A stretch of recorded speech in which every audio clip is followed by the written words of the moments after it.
कि ब्रिजेश सिंह चुनाव लड़ेंगे और वो सीट हमारे सुहलदेव भारतीय समाज पार्टी की। सुनिए, उसी को मैं ला रहा हूँ, परिवार नहीं ला रहा हूँ, मैं बता रहा हूँ सर आपको, परिवार मैं बता रहा हूँ देश कैसे बर्बाद होता है। भोजपुर विधानसभा अध्यक्ष हूँ, मेरा नाम राजनाथ राजभर है और हम लोग निरंतर पार्टी से काफी दिनों से संघर्ष कर रहे हैं ताकि हमारे समाज का उत्थान हो।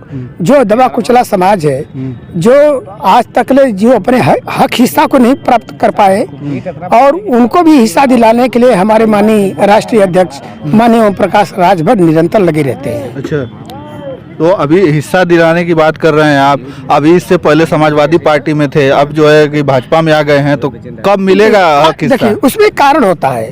कोई भी पार्टी हो, वो गठबंधन कहीं से कहीं न किसी पार्टी से करती है, लेकिन जब उसमें कोई लेकिन फंस जाता है, कोई लेकिन लग जाता है, तो उससे दूर हटने की कोशिश करती है। अखिलेश से जो गठबंधन हुआ, अखिलेश ने अपना कुछ रूप बदल दिया और नेताजी के साथ में भी जो उन्होंने काम किया, नेताजी पलकी अपने पूरे कार्यकर्ताओं के सामने वो नहीं प्रेस किए और अपने दिल में ही रखे रहे, लेकिन वो नहीं होना चाहिए। जैसे आज जैन चौधरी के बेटे, क्या नाम उनका, और वो आज देखिए ना, उनके साथ भी वही घटना हुई, ये भी अपना हट गए समाजवादी से, जैन चौधरी। तो इसी तरह से हमारे राष्ट्रीय अध्यक्ष के साथ में यही हुआ था। तो इतना जल्दी क्या हो गया कि फिर से जो है योगी जी के बड़ा उल्टा सीधा कहत रहना नहीं, योगी जी को तो उल्टा सीधा बोले, जब जैसे मान लिया ये तो राजनीतिक जैसे होता है ना, जुमला होता है, ये राजनीतिक जुमला है। हम कोई भी पार्टी में जाते हैं तो हम उस पार्टी का विरोध करते हैं और उसको बड़ाई करते हैं, और अब जिस पार्टी से हट करके आते हैं उसका विरोध होता है। ये तो पार्टियों का चलता है, निरंतर चलता रहता है। तो आपको क्या लगता है यहाँ से किसको टिकट मिल सकता है? यहाँ देखिए, यहाँ पर जैसे हम लोगों को रुझान जो मिल रही है, अब तो उसको बाद में हमारे राष्ट्रीय अध्यक्ष माननीय ओम प्रकाश राजभर भी यही जानते होंगे कि हम किसको लड़ाएंगे। लेकिन जो रुझान आ रही है, ये पता लगा कि समाजवादी पार्टी से जो बसपा को छोड़ करके आपके अफजल अंसारी समाजवादी पार्टी का दामन थामे और उसमें जो है कि आप सपा के टिकट के दावेदार हो गए और मिल भी टिकट गया, तो उनके मुकाबले हमारे जो रुझान आया है कि ब्रिजेश सिंह चुनाव लड़ेंगे और ये सीट हमारे सुहलदेव भारतीय समाज पार्टी के खाते में जाएगी। अच्छा, चलिए, बहुत बहुत धन्यवाद। और लोग हैं, इनसे हम जानते हैं, थोड़ा परिचय बताइए। मैं प्रीतम करौजिया, जिला उपाध्यक्ष गाजीपुर। अच्छा, तो क्या लग रहा है जो है इस बार क्या होने वाला है? फिर से मोदी जी यहीं का? ऑफ कोर्स मोदी जी आएंगे इस बार। हाँ। कैसे कहत हो लोग कि बड़ा महंगाई बा, बेरोजगारी बा, भाई पेपर लीक हो जाता, कैसे आई हैं? देखिए, इसमें जो है कि महंगाई का जो आप लोग राग अलाप रहे हैं, तो महंगाई नहीं, जनता अलाप रही है। मीडिया ही ना दिखा रही है कि जनता थोड़े अलाप रही है। जनता के बाद में मीडिया जनता को तकलीफ होती है कि बहुत महंगाई है, तो रोड पे दिखती, तो रोड पे कहीं जनता है, चाहते हैं कि रोड पे आ जाए। एकदम महंगाई अगर उसको लग रहा है तो रोड पे आए, अपना जो प्रदर्शन करे, लोगों को बताए कि हम किसान तो प्रदर्शन कर रहे हैं, उनको करने नहीं दिया जा रहा है। किसान क्यों नहीं प्रदर्शन शांतिपूर्ण जा रहे हैं, दिल्ली पे तो रोक दिया जा रहा है। देखिए, किसानों की जो डिमांड है, अगर सरकार ने उनको कहा था देने के लिए MSP की गारंटी, तो ठीक है, अभी जो चुनाव चल रहा है तो उस वजह से उनको रोका जा रहा हो, क्योंकि चुनाव जब चल रहा है तो इस समय जो आचार संहिता लागू होगा, हर तरह की बातें होंगी, नहीं ना हुआ है, तो नहीं आने दे रहे। तो सब मिला जुला कर यह है कि किसानों को भी अपने जगह जहाँ है वहाँ से अपना डिमांड रख सकते हैं। ऐसा नहीं है कि उनको सरकार ने बंद करके रखा है। उनके नेता हैं, किसानों के अलग अलग जो ट्रेड चलाते हैं लोग, उनके जो अध्यक्ष लोग हैं, वो जो सरकार से डायरेक्ट जो है कनेक्शन है उनका, तो अपनी बात तो रख ही सकते हैं सरकार के सामने। ये बार बार जो है आंदोलन के साथ ही जो दिखाना चाह रहे हैं वो लोग हमेशा, तो ये क्या मामला है? मतलब ये लोग तो चाहते हैं कि हम लोग आंदोलन में हमेशा रहें दिन रात, ये नहीं चाह रहे हैं वो। मतलब और नहीं तो क्या अपनी बात जो है रखने के लिए सरकार ने जब खुला ओपन छूट दिया है तो अपनी बात तो रखे ना, कई बार रखा गया है, लेकिन उस बात बन नहीं पा रही है। बात नहीं बनने का कारण होता है कि मांगे कुछ हमको देना है, अगर हमारे पास वो व्यवस्था होगी तो देंगे ही, अगर नहीं व्यवस्था है तो उनको मनाएंगे हम किसी न किसी बात पे। तो ये तो आपसी समझौते की बात है किसानों की, और हम चाहेंगे कि किसानों की जो डिमांड सरकार माने, क्योंकि जो किसान हमारा है वो पूरी तरह से जो है अन्नदाता है यहाँ का।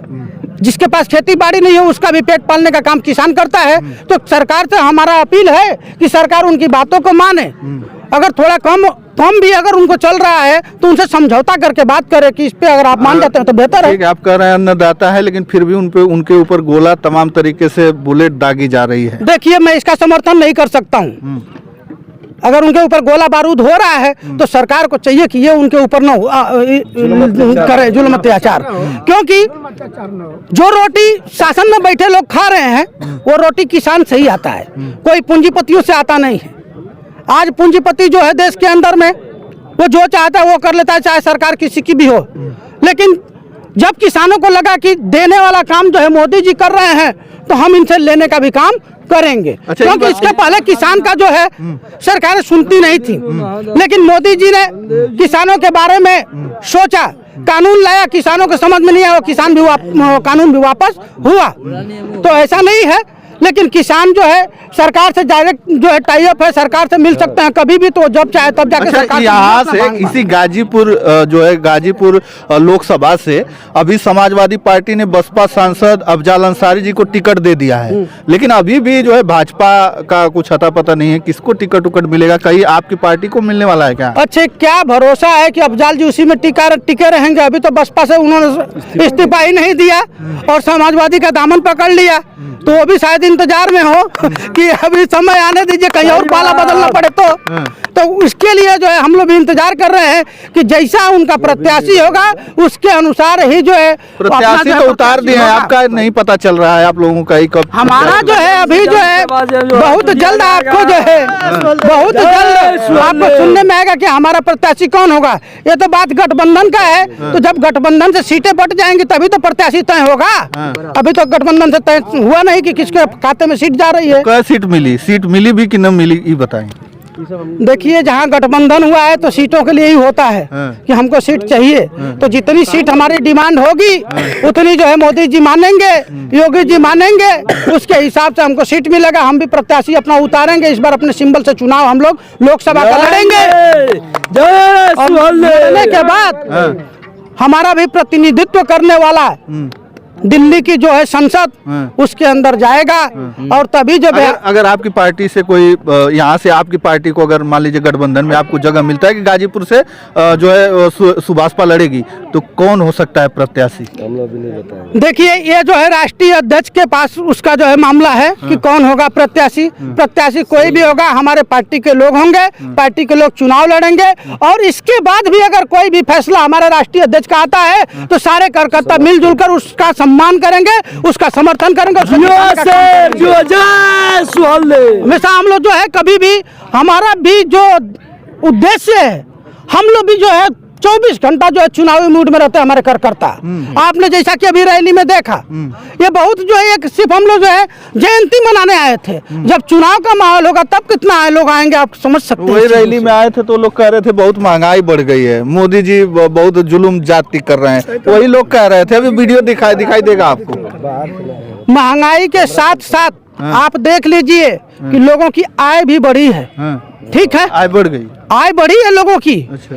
और महंगाई है तो महंगाई जो है कभी कम नहीं होती है। अच्छा। आप जो है जब से देश आजाद हुआ है तब की महंगाई जोड़िए और अब की महंगाई जोड़िए, दोनों जो है सिमिलर होगी, बराबर ही होगी। उस समय जो है आय का साधन उतना ही था, आज जो है महंगाई के हिसाब से आय भी हुआ है, तो जो आप मिलाएंगे तो उस समय जो आपकी महंगाई रहेगी आज भी वही महंगाई है, बशर्ते ये है। इधर हमको आना नहीं है, प्राकृतिक आपदा है, इसलिए जैसा भी महंगाई तो रहेगी ना भाई। लड़ाई भी विश्व में लड़ाई हो रही है, अब वहाँ पर तो विश्व में लड़ाई हो रही तो यहाँ से क्या मतलब है ना? नहीं, उसका जो है देखिए बहुत विश्व से अपने को कोई वो नहीं रहता है। महंगाइयाँ हर देश में बढ़ती हैं, लेकिन हमारा जो है नेतृत्व किसके हाथ में है, वो महंगाई को कैसे कंट्रोल कर रहा है, इसको भी हमको देखना पड़ेगा। सही बात, क्योंकि और देशों का देख लीजिए महंगाई के चलते क्या हाल हुआ, पाकिस्तान को देख लीजिए, आप श्रीलंका को देखिए, बर्बाद हो गया, क्योंकि उनका नेतृत्व जो है सही ढंग से सही हाथों में नहीं था, वो परिवारवाद के जो है गुलाम हो गया था वो देश। क्योंकि देखिए राजपक्ष है, राजपक्ष है, प्रधानमंत्री राजपक्ष है, राष्ट्रपति राजपक्ष है, फिर इसके बाद जो है आपका मंत्री राजपक्ष है। आप भारत की बात करें, आप श्रीलंका और पाकिस्तान की बात, जो परिवारवाद है सुनिए, उसी को मैं ला रहा हूँ, परिवार ला रहा हूँ, मैं बता रहा हूँ सर आपको, परिवारवाद बता रहा हूँ देश कैसे बर्बाद होता है। परिवारवाद की बात करते हैं, नेताजी के भी 2 बेटे हैं, दोनों लोगों को टिकट मिलता है कि नहीं? मैं बता रहा हूँ ना आपको, कहे इतना उतावले हैं आप? मैं सारी बात परिवारवाद की बात कर रहे हैं आप। श्रीलंका पाकिस्तान की बात कर रहे हैं आप, ठीक है? श्रीलंका पाकिस्तान की बात कर रहे हैं कि वहाँ पे ये हो गया वो हो गया। अभी आप देख लीजिए यहाँ पर जो है किसान जो है धरने पर हैं, युवा जो है और रोड पे है, वो जो है वैकेंसी निकलती है 50,000 की वैकेंसी निकलती है, 50 लाख लोग भर देते हैं। इसके बाद जो है सुबह स्टेशन में बेचारे सोते हैं, इसके बाद जो है सुबह पता चलता है कि जो है लीक हो गया। सुनिए, आप तैयारी कर रहे हैं, ITI कर रहे हैं, IIT कर रहे हैं, आप मेडिकल का कर रहे हैं, लेकिन सारा चीज होने के बावजूद जो बेचारा पुलिस की तैयारी कर रहा है, जो पुलिस की तैयारी करता है, वही व्यक्ति अगर खाली फार्म पुलिस का भरे तब पता चलेगा कि 50-60 हजार भर्ती है। सुनिए पहले बेरोजगारियों की संख्या ज्यादा है। बात सुनिए, पहले बात सुनिए। वहाँ होता क्या है कि जो व्यक्ति, हम पूछ रहे हैं तो आप बता नहीं रहे, जो व्यक्ति मेडिकल की पढ़ाई पढ़ रहा है वो भी पुलिसिया का देख रहा है, ठीक है? जो व्यक्ति जो है आपका इंजीनियरिंग की तैयारी कर रहा है वो भी पुलिस का भर्ती देख रहा है। तो बताइए जब पुलिस 60,000 हमको भरना है और सारे ट्रेड के लोग जितने हैं एक ही वैकेंसी देखेंगे तो संख्या तो बढ़ेगी। तो वो संख्या अगर बढ़ाना रोकना है आपको तो उनके ही ट्रेड के लोग जो रात दिन युवा मेहनत करते हैं, पसीना बहाते हैं, अगर सिर्फ वही पुलिस का वैकेंसी देखे तो 60,000 अगर भर्ती निकली है, मैं गारंटी लेता हूँ कि 40,000 ही लोग वहाँ पे पहुँचेंगे। अच्छा, इंजीनियर की वैकेंसी निकलती तो वो लोग नहीं भरते इंजीनियर? कैसे बनेंगे? वो बेचारे 8 साइड पढ़े हैं, वो नहीं डाल सकते। वो नहीं कह रहे हैं, जैसे अगर इंजीनियरिंग की वैकेंसी निकलती तो उसमें भर लेते इंजीनियरिंग वाले, उसमें हो जाते। तो कहीं ना कहीं ऐसा है ना कि देश में जो है बेरोजगारी है, इसीलिए लोग जो है एक ही नौकरी के पीछे भाग जाते हैं, जो निकलता है उसी के पीछे लोग लग जाते हैं। उसके लिए भी साधन सरकार ने बनाया कि अगर जैसे बेरोजगारी जिसका आप लोग रो रहे हैं या हर युवा रो रहा है और हर घर की समस्या है, इसको एक्सेप्ट करना पड़ेगा। एक्सेप्ट कर रहे हैं ना, कर रहे हैं, लेकिन उसकी व्यवस्था तो सरकार ने बनाया ना कि आप जो है प्रधानमंत्री मुद्रा लोन ले लीजिए, स्वरोजगार भी कर लीजिए आप, फिर लोन पे आप आ जाते हैं, लोन ले लीजिए, ब्याज का असर कहाँ नहीं है। रोजगार बढ़ाना है कि नहीं बढ़ाना है? अगर युवाओं को जो है खाली एक ट्रेड में डालेंगे तो उतनी हमारे पास संख्या नहीं है। तो बता रहा हूँ, मान लीजिए मैं लोन ले लिया, मेरा बिजनेस नहीं चला, मैं कहाँ से भरूंगा? तो एनपीए क्या होता है? पूरे दुनिया के अंदर जो देश के अंदर एनपीए होता है, जो कर्ज माफ होता है, वो किसका माफ होता है? जो लोन लेता है उसी का तो होता है ना। क्यों होता है?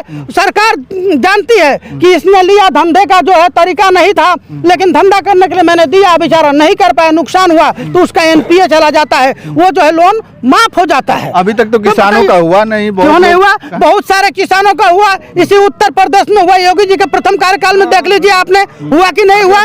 तो कहने का मतलब यह है कि सरकार भी चाहती है कि लोगों के ऊपर जुल्म और जाति ना हो, लेकिन सरकार भी करे क्या?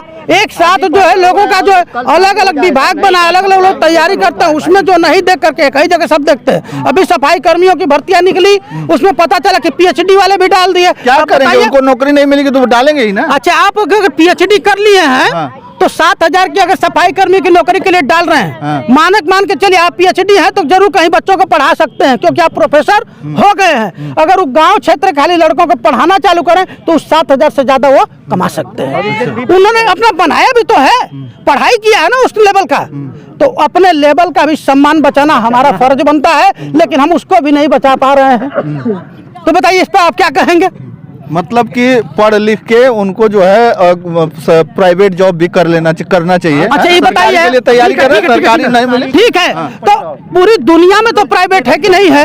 वहाँ भी तो लोग प्राइवेट नौकरियां करते हैं कि खाली भारत में ही थोड़े है। ये कंपनियां जो बनती है, सरकार उनको मान्यता देती है, तो उनके लिए श्रमिक भी तो चाहिए कि नहीं चाहिए?